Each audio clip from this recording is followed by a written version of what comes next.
Very excited.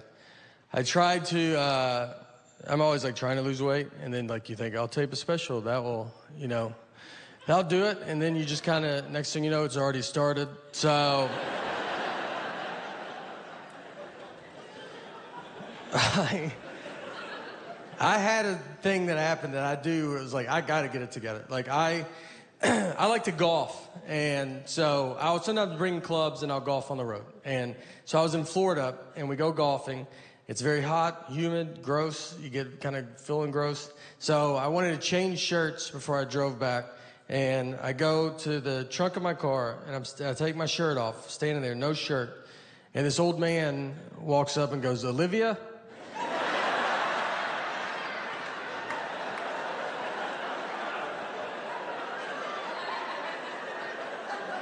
I had to turn, I was like, "I'm sorry, what did you say? I'm sorry."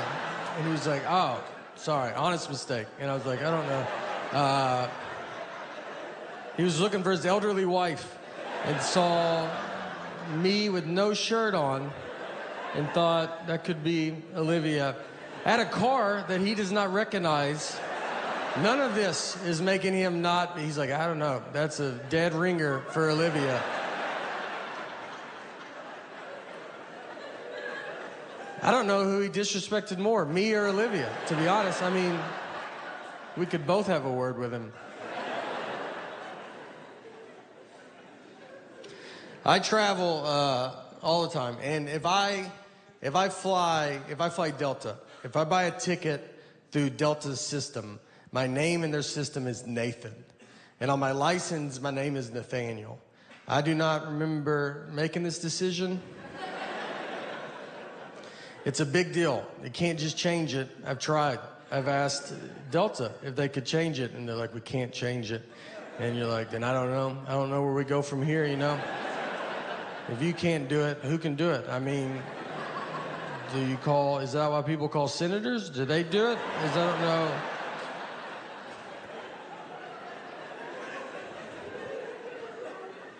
What you have to do, you have to mail your birth certificate in. Some moms give their children their birth certificates. I've never received mine. I thought I was the proof of my birth. And you gotta mail it in. I've never been a big mailing in guy. I've mailed maybe 4 letters my entire life. I just never done it. Stamps make me nervous because I don't know how many you're supposed to put on. Where they're gonna be like, "You should put one more on." And they changed the price of stamps, and that's not in the news, You don't find that out on Twitter. You have to find out from old people. They're the only people that know. They keep up with it. They're like, "Stamps went up." You're like, "Okay. All right. Is it $100?" Like, they're furious. They're like, "Is it $100 a stamp? It's 3 more pennies." So, I will never go through that process to get my name changed, so I just deal with it. And it gets brought up. Once I was checking a bag, and the guy behind the counter, he sees my ticket says Nathan, the license says Nathaniel, and he was like, "This is not good." He goes, "These names don't match." And I was like, "But they match, right?" Like, you can see the leap that we took to get from one to the other.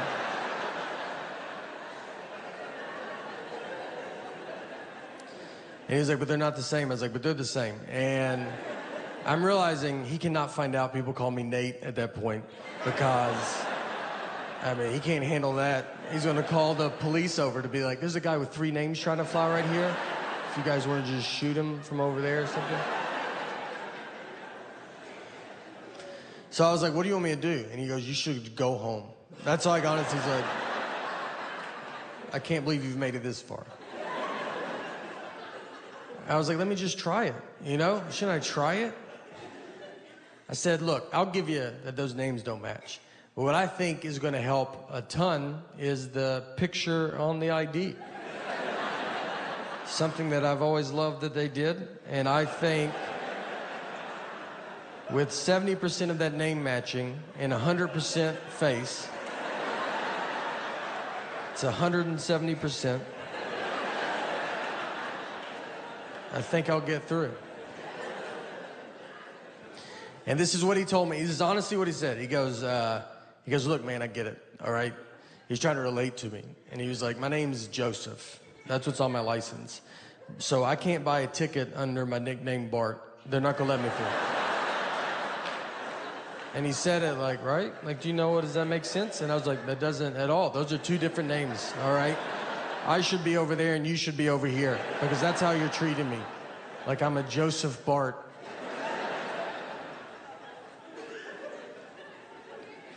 I made it through. And on that trip, I was going to Seattle.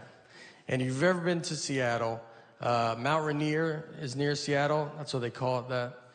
And I don't know if that's true, just so y'all. It felt like y'all took that like, yeah. So we were going out to Mount Rainier, and I was with a buddy of mine. And Mount Rainier is it's the third biggest mountain in America. It's a good one to go to. I don't know who number 1 or number 2 is, but maybe one day it will be number 1, you know? Do mountains keep growing? I don't think we know that yet. So it's a good time to see it. It doesn't have the attitude of a 1 or a 2. So me and my buddy, we rented a car. He's driving. On the way out there, I see a dead horse just laid out in this guy's yard. And I've never seen that before. And I was like, man, I bet you don't think about that when you buy a horse, it dying. You know, what do you do? That's a huge thing, dying in your yard. You can't just scoot it off into the woods with your foot and try to get another one that matches before the kids come home. You have to tell your wife to keep the kids away for a month. You got to Google how to move a dead horse. You got to probably try to get another horse to help you do it, and that's not easy. That's what the blinders were invented for, because it's like, just look ahead. Don't worry about what's going on back. No, look. Or you got to get your friends to help you do it, and you can't spill the beans too quick on that. You think it's hard for them to help you move a couch? Try a dead horse. You got to lie to them, like, we're getting a divorce. Just come over. Bring your truck and some gloves. And when they get there, let me tell you, they're going to see it, all right? Everybody saw it. It was next to the road. And they're going to pull into that driveway and just be like, I don't think they're getting a divorce at all. I think we're here to move that dead horse is what I think. Let's let him bring it up, all right? Make him ask. But I'll be shocked if we don't touch that dead horse today.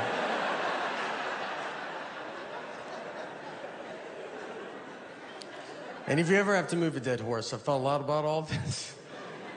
You want to be the first one to the horse, all right? You don't want someone else to tell you where to grab a dead horse. So you run out there like you love it. Like you're like, this is what I hoped it was. And get to the hoofs in the front and be like, all right, I'm here. You guys decide where you guys want to be.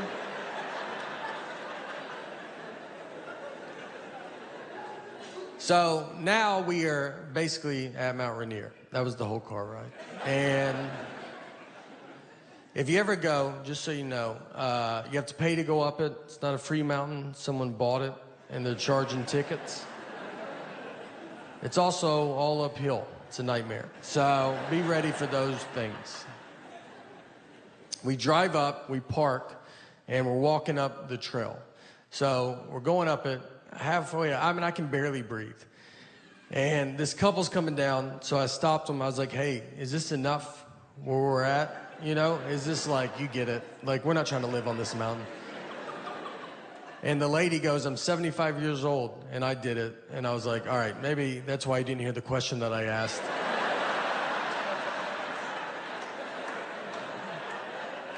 Everybody's pretty cocky on the way down. I mean, there was women with babies. They had 3-month-old babies strapped to their chest. I was like, why would you bring that much extra weight with you? I left my wallet in the car.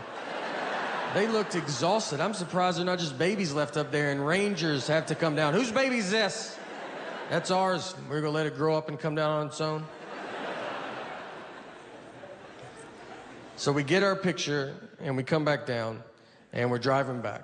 And on the way back, since my buddy was driving, he did not see the dead horse, you know? And I'm like, well, you can't not see it. So it's just one road, and I was like, I'll just show you where it's at. So we're driving, and we get to it. I was like, it's right here. And I pointed, and the horse was standing up, doing unbelievable. One of the healthier horses that I've ever seen. So I learned that horses lay down to sleep. I did not know that. I don't know what I thought before that day. I don't know. That they lock their knees. That's why they have 4 knees. I don't know. That's what I would have probably argued with you about it. People put signs up that say, like, horses lay down, don't call 911, because people call the police. They drive by a horse laying down in some guy's yard, and they're like, y'all guys should go, like, deal with that. And they're like, some people knock on people's door. Hey, is your dad home? Your horse died outside. And I thought you should hear it from a stranger first.